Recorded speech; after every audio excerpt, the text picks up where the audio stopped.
Segundo, el examen teórico de la práctica va a ser más de esto, ¿no? Van mirando, van subiendo, van viendo todos los aspectos porque seguramente va a ser antes de la primera quincena, 15 de marzo, que podamos bien, iremos probablemente haciendo primero el práctico y luego el teórico, ¿no? Así que por eso vamos. Adelante, por favor, vayan presentando, voy moviendo yo acá. ¿Ya? Silencio, escuchamos, es lo más importante, por favor. Buenos días, el día de hoy me gusta hablar sobre la bioseguridad. Los cuales esperanzas, yo me la encuentro en Marita Peña, Sebastián Suárez, Alex Lizararazu y Cristina Suárez. Los contenidos de esta presentación es sobre la introducción a la bioseguridad, objetivos y propósitos de la bioseguridad, principios fundamentales de la bioseguridad, medidas y reglas generales de bioseguridad y clasificación y manejo de residuos.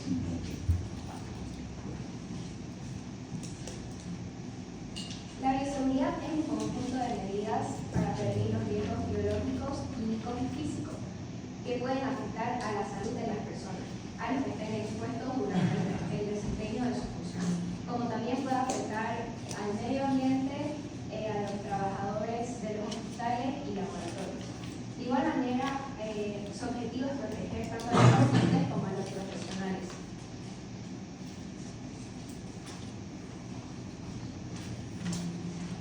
La bioseguridad ha evolucionado a lo largo de la historia.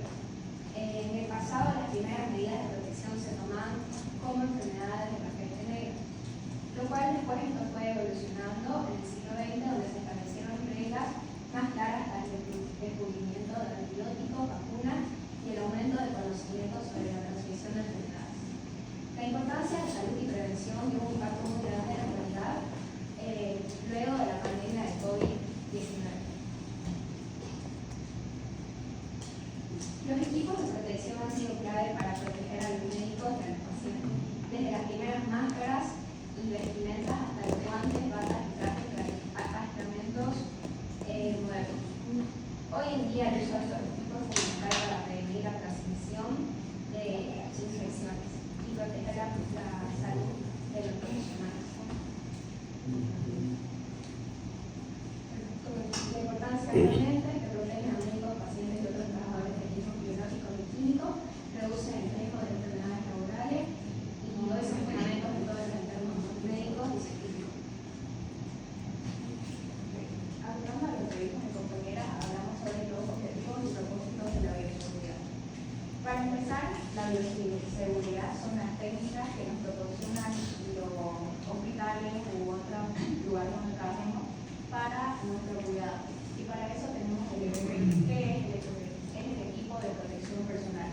En este caso, en el área de la salud, utilizamos lo que es la pijama o bata de algodón, los crocs o zapatos cerrados, el overall o también como se utiliza aquí el mono B, que esto es más para materiales peligrosos. Después está el cubreboca, está en la pestaña, el visor o la gafa, el cubrebata y así se vería el uniforme completo. Este sería nuestro EPP. Ahora pasamos a los objetivos de la bioseguridad. Primero está prevenir la exposición a agentes. Esto quiere decir prevenir al personal, a los pacientes y a todas las personas que están en contacto con agentes biológicos peligrosos. Después está reducir el riesgo de transmisión. Esto quiere decir prevenir a que la enfermedad se siga expandiendo. Tercer, está proteger el medio ambiente. Esto sería cuidar a todos a nuestro alrededor. Aquí tenemos un ejemplo de cómo fue nuestra bioseguridad en el COVID-19. Usábamos cubreboca, desinfectábamos tanto calzados como manos y cuerpo completo en sí. Y siempre medíamos la temperatura porque esa era una señal del COVID. Están los propósitos de bioseguridad, que es establecer protocolos de seguridad. Esto se da mediante las capacitaciones en los hospitales, en los colegios, universidades, etc. Está la capacitar y educar al personal mediante campañas que podría hacer, implementar controles de ingeniería, realizar monitoreo y vigilancia. Eso es tener más como llevar un monitoreo de las personas, del ambiente y promover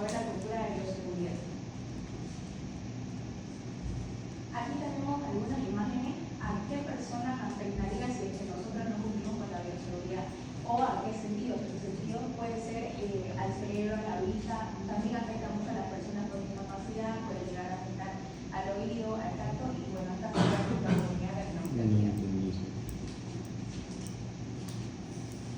Bueno, continuando lo que dijo mi compañera, vamos a hablar sobre principios fundamentales de bioseguridad. Para entender, hay que entender los conceptos clave. Universalidad significa un conjunto de acciones que se utiliza para proteger al personal médico y al paciente, el agente patógeno, para evitar cualquier contagio. Otro concepto sería norma de seguridad de todo personal médico y su paciente que eviten que se pongan a agentes patógenos de alguna manera. Eso sería en conclusión lo que es universalidad, que engloba a todo dentro del hospital clínica. Eso me voy. Ahora tenemos la barrera que se clasifica en tanto como física, química y biológica. La barrera física es todo objeto que pueda protegernos del agente patógeno, como plaga, virus, bacterias, cualquier tipo de amenaza que pueda pegar nuestro cuerpo. Y como podemos ver, lleva su traje, que la mayoría son desechables, el barbijo, el gorro, todo esto es lo recomendable que sea desechable y que sea uso personal, que no se comparte para evitar posibles contagios.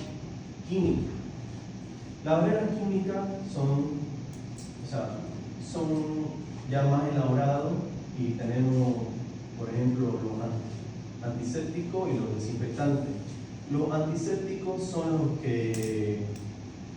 los que podemos utilizar en nuestro paciente para evitar, para limpiar y para evitar un contagio, como el alcohol, la clorocedina, y tenemos los desinfectantes que no se puede utilizar en material orgánico. ¿Qué quiere decir esto? Que perjudique. Tenemos el hipoclorito de sodio, entre otros más. Y biológica, como su propio nombre lo dice, de bio viene de vida, significa que es la vacunación. Todo personal médico tiene que estar vacunado contra la tuberculosis, el tétano, la hepatitis B y la influenza.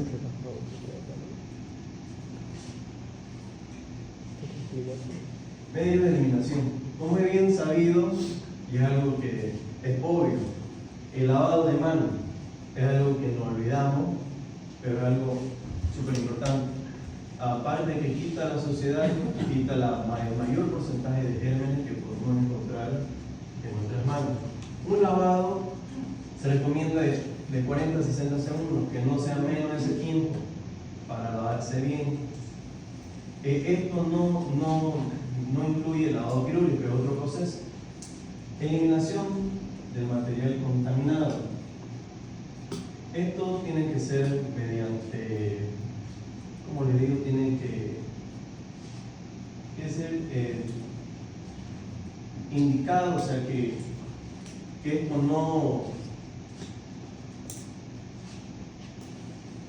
que esto sea con un debido control y su respectivo, que sea con su respectivo control, con mis palabras. Eso sería. Siguiendo con lo que dijo mi compañero, yo le voy a hablar sobre las medidas y reglas generales de bioseguridad que estas se utilizan para encargarse de tener un entorno laboral seguro. Primero está el lavado de manos, que obligatoriamente tiene que hacerse antes y después de cualquier procedimiento para quitar los gérmenes. Después está el uso de guantes, mascarillas y ropa de protección para evitar cualquier infección o bacterias.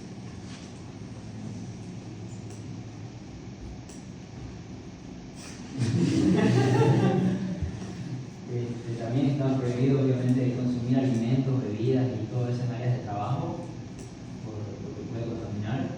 Hay que mantener siempre la higiene en el lugar de trabajo para evitar las bacterias, contaminaciones, infecciones y todo eso. Desechar los residuos en los contenedores que corresponden, por eso están por colores, por nombres y bueno, están así. Y mantener el cabello sujetado a mujeres y hombres con cabello largo. inclusión. Buenas tardes a todos. Yo les voy a hablar del manejo y la clasificación de residuos. Como todos sabemos, bueno, si no saben, siempre lo que es como del establecimiento de salud que nosotros ocupamos o que ocuparemos, o que ya ocupamos en la antigüedad, es que estaban los basureros y estaban de diferentes colores para meter lo que es la basura correspondiente. Yo les voy a hablar acerca de lo que son los colores y la basura o residuos que van en ciertos colores. Hablamos de los residuos infecciosos, que son la clase A, que va a estar en color rojo y amarillo. Su subclase de los residuos infecciosos, los rojos, se va a dividir en A1, que sería biológico, en A2, que va a ser lo que es la sangre y todo su hemoderivado, el A4, que son los cortopunzantes, y el A6, que son los desechos de pacientes que se encuentran enfermos aislados. La diferencia de estos dos es que ya en amarillo se coloca lo que son los quirúrgicos o anatómicamente patológicos y los cadáveres animales. Y los residuos especiales son los residuos radioactivos, los residuos farmacéuticos y también los residuos peligrosos químicos. Y los residuos comunes, que serían la clase C. En los biológicos, que sería el A1, más que todo está lo que es los cultivos de laboratorio o microbiológicos o de investigación. También pueden ser algunas vacunas que se encuentran vencidas. En la sangre y los derivados, que sería el A2, en esta está lo que es la bolsa de sangre, o también cuando hacen alguna transfusión sanguínea, los productos que se encuentran allí. También cuando te van a sacar sangre y ocupan el cosito ese, entonces como que eso también es de sangre, por lo tanto tienen que ir en el basurero rojo. Y está el material contaminado por fluidos corporales, ya sea la saliva o cualquier otro fluido. Los cortopunzantes, que serían en el A4, que ahí más que todo están lo que pincha, digamos, las agujas hipodérmicas, está también lo que son los portaobjetos contaminados, están las hojas de afeitar y también están los catéteres con agujas o apoyo. Y de aislamiento serían los restos de alimentos o de papel higiénico de las personas que se encuentran enfermas, o sea, súper así infectadas. En la anatomía patológica, más que todo está compuesto por lo que es los tejidos, los órganos, los fetos y las placentas, y también lo que es cuando hacen autopsia, ya lo que sobra, digamos, eso lo tienen que botar en lo que es los amarillos, y el cadáver de animales, que serían los contaminados. Y están los residuos radioactivos, que esos es con mucho cuidado y calidad, porque desde un lugar se lo tiene que pasar al otro lugar individualmente, y los farmacéuticos son los que todos los medicamentos que ya no sirven o los remedios que están vencidos pues ya no se utilizan. Y en los químicos igual hay que tener cuidado y pasarlo de manera adecuada al recipiente. Y hay otra palabra, pero están los residuos comunes, que los residuos comunes serían el papel, el cartón, los plásticos o los botecitos de las inyecciones, que esos serían comunes, que van en los negros. Eso sería todo. Gracias.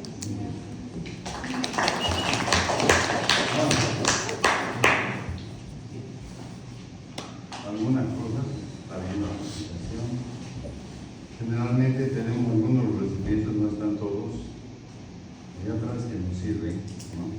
Porque de todos modos la parte de seguridad tenemos que emplearla, no es que estamos en un lugar o estamos en una práctica más adelante, e inclusive si no tenemos los cuidados con los desechos y observar, ¿no?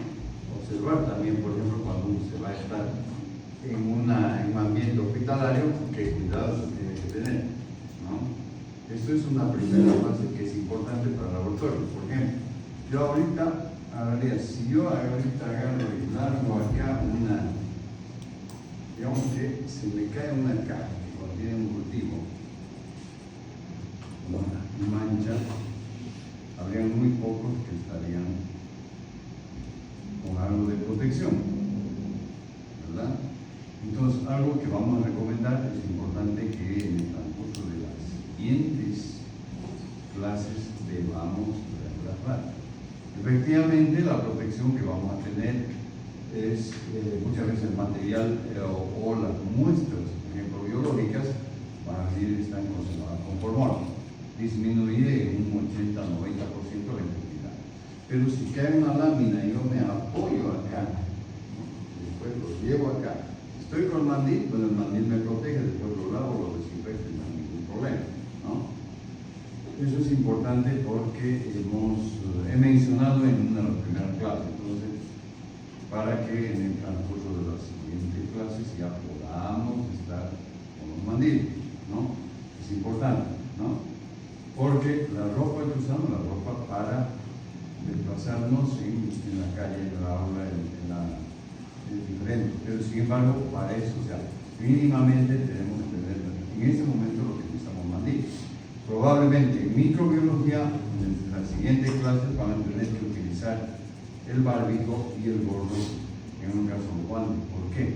Porque en un momento van a ir trabajando las doctoras van a traer material infeccioso y ese material infeccioso van a realizar ustedes, por ejemplo, lo que es el sembrado en placas de peste, y estoy adelantando, en algún momento van a tomar una parte de ese cultivo y van a teñir para observar qué es lo que ha desarrollado en el cultivo.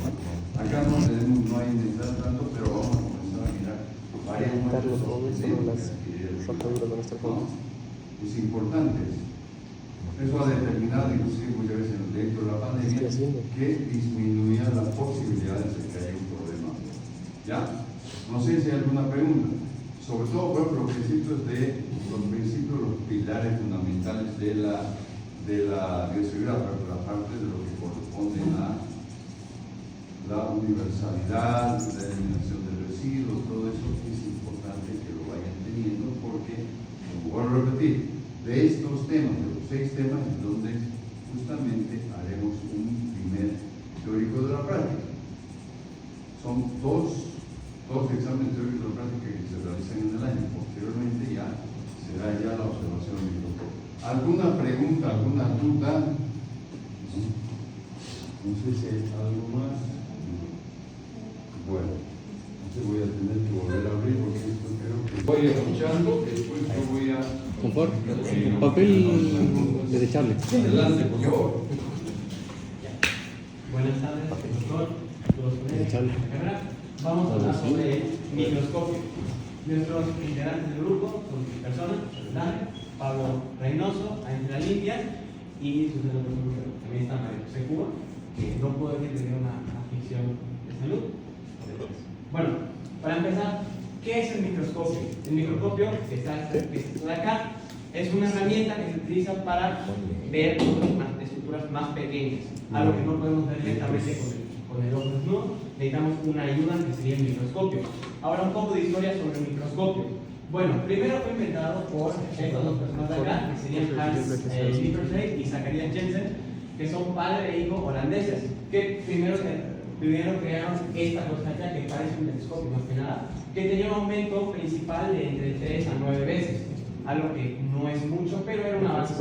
Ya después, unos 100 años después más o menos, viene este señor de aquí que se llama Anton van Leeuwenhoek, que termina creando este microscopio de acá, que tiene un aumento de hasta 200 a 300 veces. Curiosamente, este señor de aquí también es el padre de la microbiología, y ya bueno, con el tiempo el microscopio fue evolucionando a esta versión y finalmente a la que conocemos, que es esta. Bueno, los tipos de microscopio. Hay varios tipos de microscopio. Los principales, bueno, creo que estos son todos, son el primero, el más común, que es el microscopio óptico, y ya los tenemos estos 4 que serían el microscopio de transmisión, el microscopio electrónico de barrido, el microscopio de fluorescencia y el microscopio de luz ultravioleta. Ahora yo voy a hablar sobre la parte del microscopio.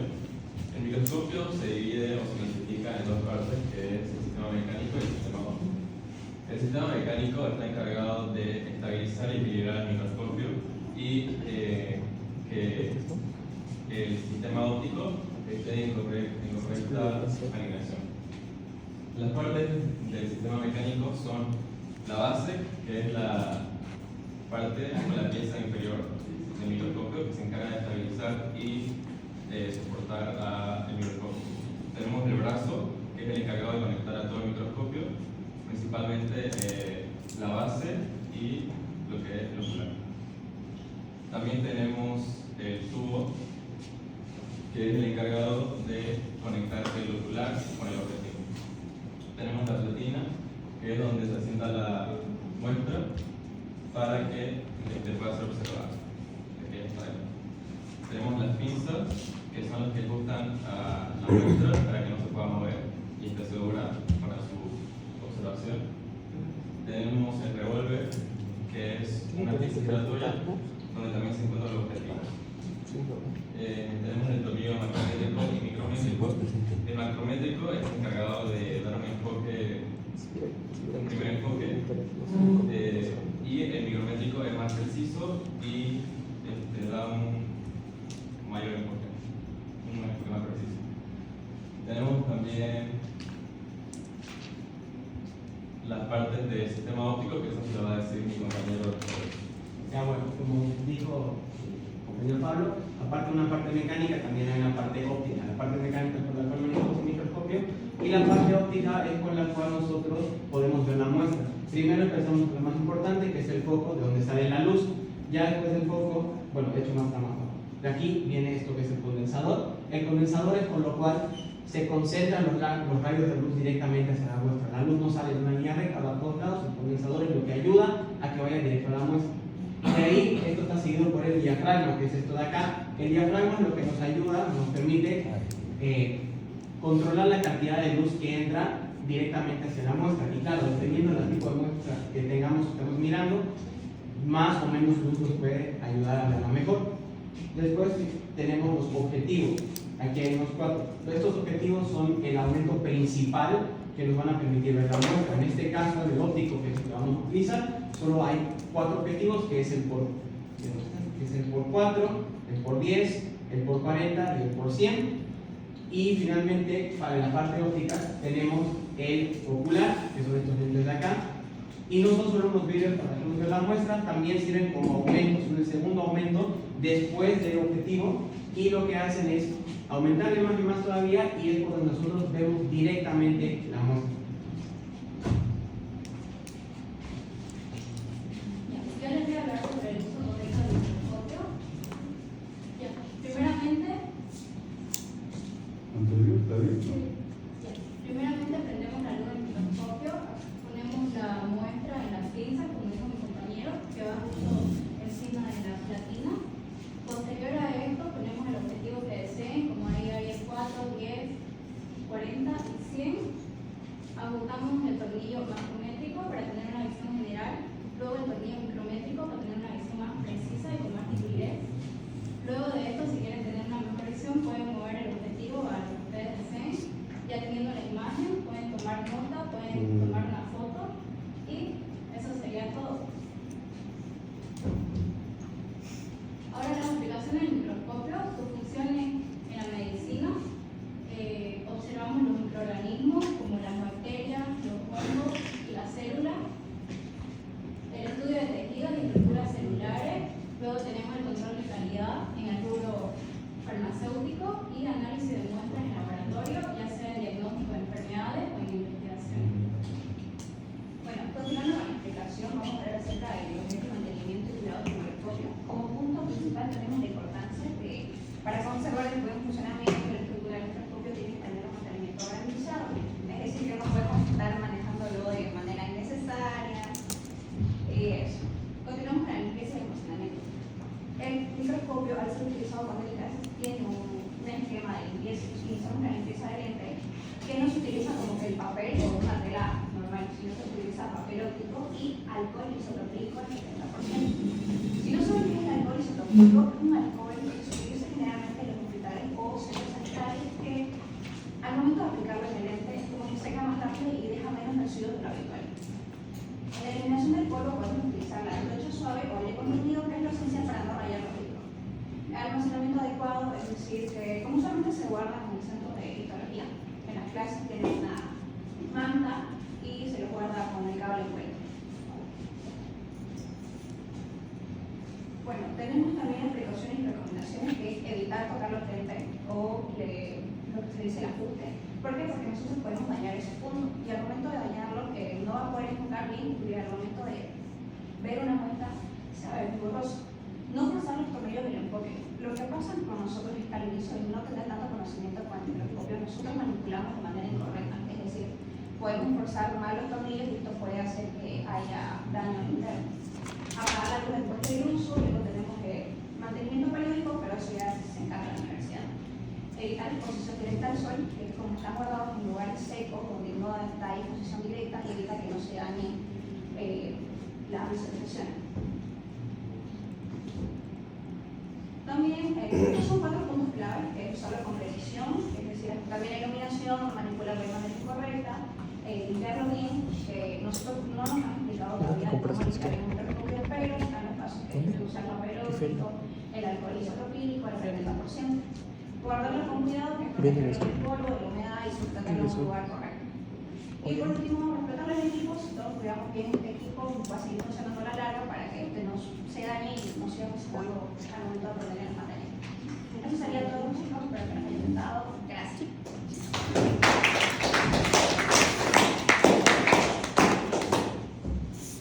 Bueno, primeramente han dado varias pautas por la gran mayoría del uso del microscopio. Nosotros vamos a usar microscopio en el curso de la clase. Son muy pocas en las cuales no se usa, ¿no? Inclusive muchas veces cuando se hace alguna de las cuestiones sobre temas específicos o sobre parámetros específicos, generalmente van a estar colocados los microscopios y después de la exposición o en el transcurso de la conclusión de las exposiciones se va observando el reconocimiento y al mismo tiempo vamos a utilizar la pizarra para poder colocar un determinado elemento. Algo que hay algo importante. Generalmente el grupo son 30 alumnos. ¿Verdad? Si contamos los microscopios tendremos unos 12 o 14, no hay muchos, ¿verdad? Primera cosa que vamos a tener que tener la suficientemente tolerancia entre nosotros para poder usar. Muchas veces se está mirando, se ha colocado el microscopio y el compañero está aquí y el otro acá, entonces se comienza a mover. Pero si yo muevo acá, ¿qué tendría que hacer? Lo dejo así, o puede ir girando esto, de repente va girando, y en un momento lo hemos aprobado mucho y puede salir, ¿verdad? Y entonces puede salir y caer. Entonces, ¿qué es lo que es recomendable que vamos a ver siempre? Cuando colocamos esto, ¿no? Es que justamente esto deba estar, si yo lo giro a un lado,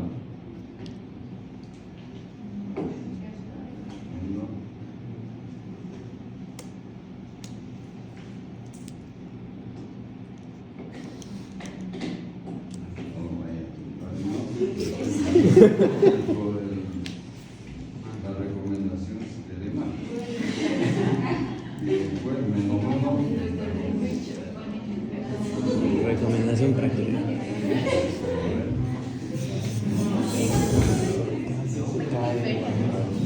Debe haber algo ahí. Más adelante, en el mes de noviembre, diciembre, pero eso no viene inmediatamente. Tenemos que hablar y contar con lo que tenemos, ¿no? Entonces, es importante eso. ¿Por qué viene esto de la presentación del microscopio, la utilización, etcétera? Con el fin de que todos vayamos hablando del mismo idioma, que lo podamos reconocer, podamos ver y podamos utilizar, ¿no? Porque tenemos que cuidarnos, ¿no? No son míos, no es del docente, pero es de la universidad que nos da estos instrumentos que nos permite aprender. Utilizamos mayormente el microscopio óptico estándar, simplemente, ¿no? Hayan visto cómo colocar la muestra. Generalmente, en muchos casos, voy a colocar la muestra yo, voy a ver bien, voy a enfocar y luego ustedes mueven. Pero muchas veces el alumno mueve un poco y sale, entonces hay que ver, ¿no? Y generalmente vamos a tener en lo que es el reconocimiento de las muestras, ¿no? No sé si hay alguna pregunta, alguna duda, algo al respecto. Me parece bien, ¿sí? Entonces, fuimos la... Ahora voy a ir a la noche de papá. ¿Estás marcando? Andy. Santiago Ponce, Melanie Reimann, Santiago Alemán y Rodrigo Montaño. El contenido. ¿Qué es la técnica de examen directo? ¿Qué se hace? ¿Qué es el reactivo MIG? ¿Cómo se hace y cuáles son los materiales reactivos que se usan para Yo le puse la toma examen? examen directo. Bro. Bueno, les voy a explicar cómo es un poco, o sea, qué es en realidad. La técnica de examen directo es cuando es una técnica fácil, es una técnica en la cual agarras un hisopo, lo arrastras con la herida y lo metes directo al microscopio. Eso quiere significar que no tienen ningún tipo de cultivo anteriormente y es mucho más rápido y puedes preliminar incluso muchas veces alguna enfermedad de por medio. Descartas algunas probabilidades y demás. También se puede ver en heces, en piel y a veces en hongos. Cuando estás en microscopio, igual se pueden ver células, otros organismos y otro tipo de elementos. Gracias. El examen directo, ¿qué hace? Prácticamente nos ayuda a identificar, descartar o afirmar los posibles parásitos que el paciente pueda tener.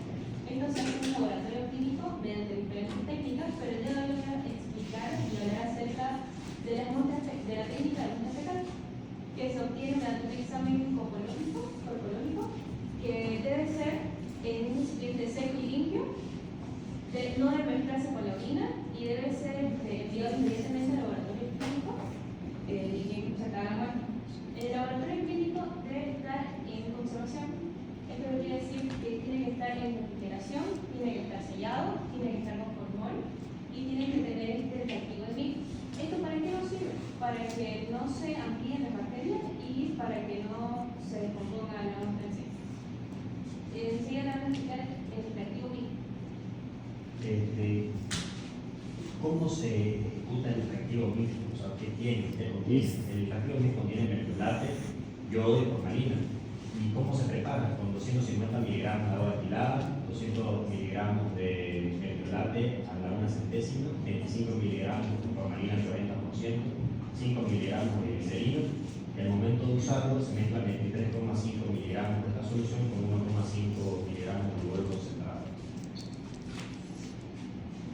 Bueno, pasando tal vez a la parte más importante, es cómo se hace la técnica. La técnica de muestra de examen directo es un método sencillo y rápido que se realiza para analizar patologías que puede tener una persona en el momento de entrar al hospital. Es el momento más rápido que se puede hacer un examen.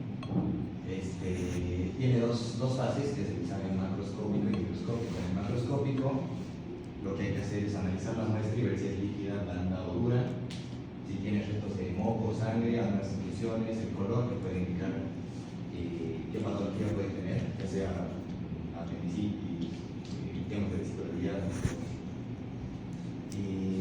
Y microscópicamente se prepara una muestra con solución salina osina y lugol, y se agrega un poco de la muestra fecal. Y al microscopio, primero viendo por 10 y luego por 40, se puede ver los huevos, larvas, quistes de estos parásitos.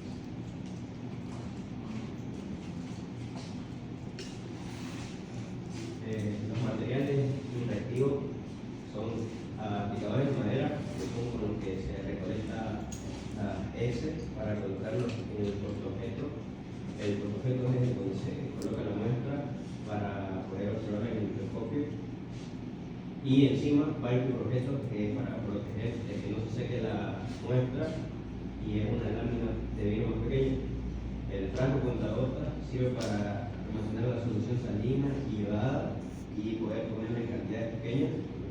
El profesor sirve para poner los datos del paciente y estos frascos, este pequeño es el de esos fecales y este es el de la orina.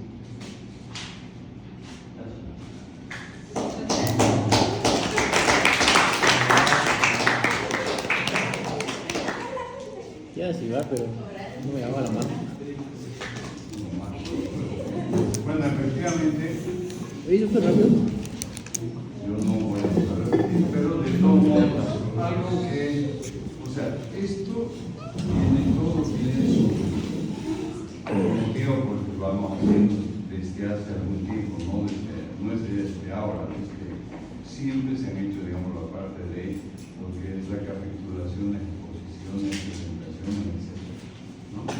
Pero acá, hablando principalmente de lo que es la evaluación del examen directo, es uno de los primeros exámenes que se realiza, sobre todo para que no pensemos muchas veces como en algunas situaciones de algunos funcionarios del examen, me ponían que como lo cultivo para citología. Efectivamente, no hay un grupo cultivo. Puede haber un cultivo en algún momento, por ejemplo, de heces para el caso, por ejemplo, de esto, rural, pero no es un cofre. Entonces, hay que tomar en cuenta que lo van a hacer. El examen para el trabajo directo no tiene inteligencia. Siempre se va a hacer. Muchas veces lo que realiza inicialmente el laboratorio a solicitud del departamento, ¿no? Las condiciones muchas veces en los hospitales todavía no están, sabemos que las hospitales, entonces requiere, no son hospitales, digamos, incluso los de tercer nivel, tienen algunos problemas, no vamos a entrar en detalles, ¿no? Pero sin embargo, entonces por eso hay que ver las técnicas que son apropiadas de acuerdo a lo que se vaya a utilizar en la población. Acá inclusive han utilizado el reactivo han hablado del reactivo de mil. Realmente el reactivo de mil, en algún caso más, las muestras conservadas en polvo nos permiten, como su nombre lo indica, conservar estas muestras y poderlas mantener varios días. O inclusive muchas veces para hacer los estudios, por ejemplo, de enfermedades parasitarias, tomar muestras de población determinada, por ejemplo, y no se analiza ese momento, se recoge las muestras y se las lleva al laboratorio y se las va preparando, ¿no? Para eso se utiliza micro, se utiliza la salud informal. El examen simple parasitológico corresponde justamente a lo que indicaban a colocar la muestra entre porte y cubre objeto, ¿no? Se utiliza en la muestra directa, por ejemplo, en la solución de salina, ¿no? Solución fisiológica y también el urógeno. La solución salina, ¿cuál es la particularidad? De poder identificar las muestras cabalmente y poderlas ver, por ejemplo, en algún momento el movimiento de alguno de los protozoarios o, en el caso, por ejemplo, de los nematodintos como exploradores electorales. ¿Ya? Y el lugar nos tiene la muestra y nos permite, por ejemplo, tener algún dato más claro sobre, por ejemplo, las características de la forma de reproducción, huevos, larvas, síntesis. ¿Ya? ¿Alguna pregunta? Sí.